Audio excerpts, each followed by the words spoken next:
of the things that David is famous for, one of the things he's most famous for, is the battle between David and Goliath.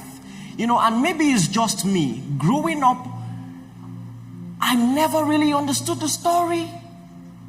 Because first and foremost, as someone who is privileged to be a movie maker, I can understand why that story is viral. Because it's a typical underdog story. It sells.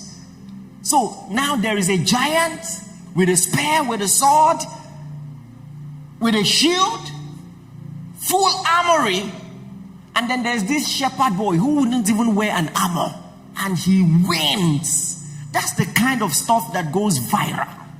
Do you understand what I'm saying? Or just like Messi winning World Cup in due time. Messi, Ronaldo fans thought they've escaped. My God waited till see Ronaldo had no hope until he's around 40 and gave Messi. How else can you describe the mercies of God? If not that. See, any man of God that does not think Messi is the goat, suspect them. See men of God, they respond.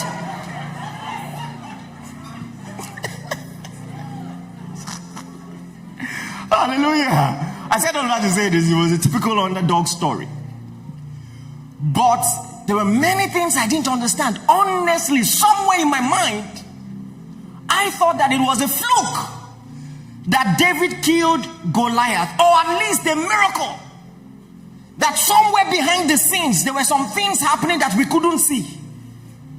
That as David just recklessly released the sword, the stone from the sling, an angel that we could not see carried the stone like this, went, and hit Goliath's head on the forehead. Boom! And then that's what happened. So imagine how shocked I was to discover it was a fair fight. Are you listening to me? David versus Goliath was a fair fight. If you see a young, inexperienced boy fighting a giant, you saw wrong. And I want to unpack it for you gradually. Follow me closely. First and foremost, let me ask you this. Can I have two people here? Yes, thank you. Both of you come. Thank you. Come quickly because this time is running. Now, imagine you had the opportunity to fight one of these two people.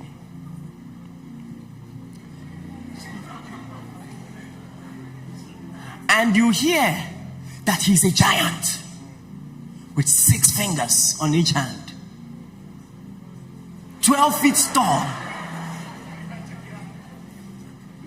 And just when you're about to choose, the other person, you now hear that the other person has killed a lion and a bear before.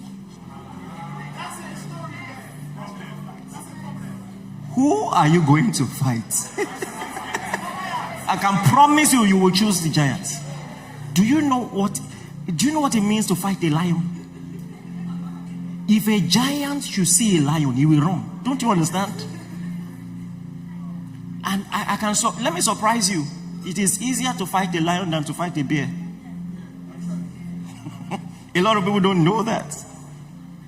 Especially if it's a polar bear. If it's a polar bear, you cannot escape because he will pick the scent and follow you. Please, are you listening to this?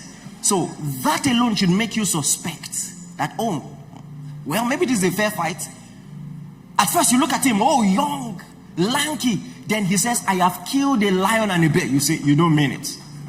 And you are able to verify that it's true.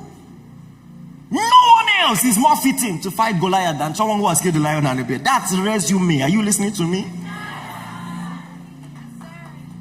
You know something else you should consider? Do you think Saul was a fool? The destiny of a nation was at stake. You think Saul would allow David fight Goliath if he was not sure he will win? Or at least if he did not think he stood a chance? Think about that. Young boy, you want to try? Okay, let him. Leaders of tomorrow. You think that's what it was about? to understand, if David had lost, everybody, including Saul, would be a slave. That was the deal. So he could only have allowed because he believed logically, not by spiritual or supernatural faith. Oh, he must have reasoned it, seen evidence. Wait, you killed a lion with what? Did you have a gun? No. Did you have a sword? No. What? With your small farming or hunting equipment, you killed a lion and a bear? In fact, if it was just one, I can say, okay, you killed a lion and a bear. It's not fluke. It's no fluke. Come on, are you getting this? Thank you very much. Put your hands together for them. You know, something else, another mistake we make is when we hear, you know, and sometimes the storybooks that we read don't make it, they don't help. Because when you think of sling, you think of catapult. Those silly things we used to play with when we were young. Oh, sorry, not you. You people don't know what I'm saying. Eh? Gen Z. I didn't talk about Gen Z. We don't know what I'm saying.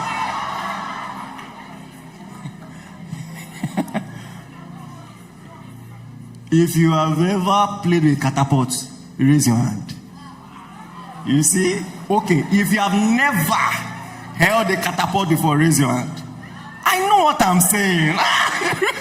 I know what I'm saying. Anyway, don't worry. But I want to show you a text. Look at Judges chapter 20 verse 16. Let me tell you something. When you talk about the armed forces of a nation, you know that there are different arms, right? Like you have the army, then you have the navy, then you have the air force, you have the marine. In those days, slingers were part of the armed forces. This was not just some silly boy. So now he's telling you, let me read from verse 15 so that you understand what he's talking about. He's telling you the might of this army.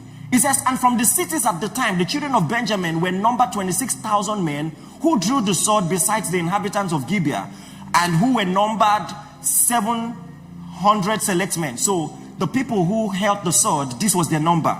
Now, verse 16, among all these people were 700 select men who were left-handed. Everyone could sling a stone at a hair's breadth and not miss.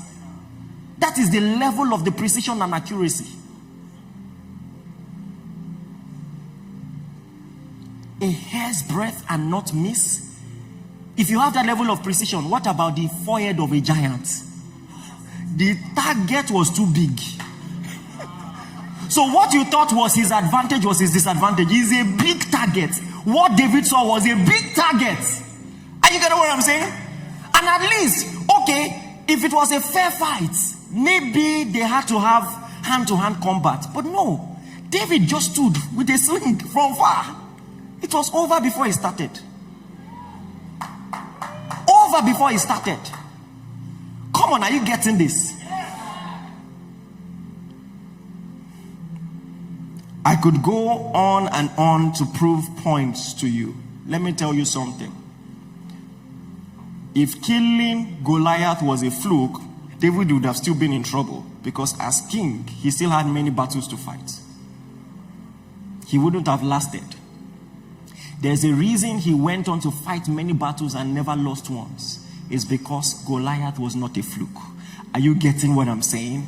So what you need to know is that though he was young, he was competent. He was not lucky, he was competent. Yes, there was a supernatural advantage, but he was skilled. He was competent. If you get this, you will never be the same again. That I may be young, and yet the faith of my nation can be on my shoulder.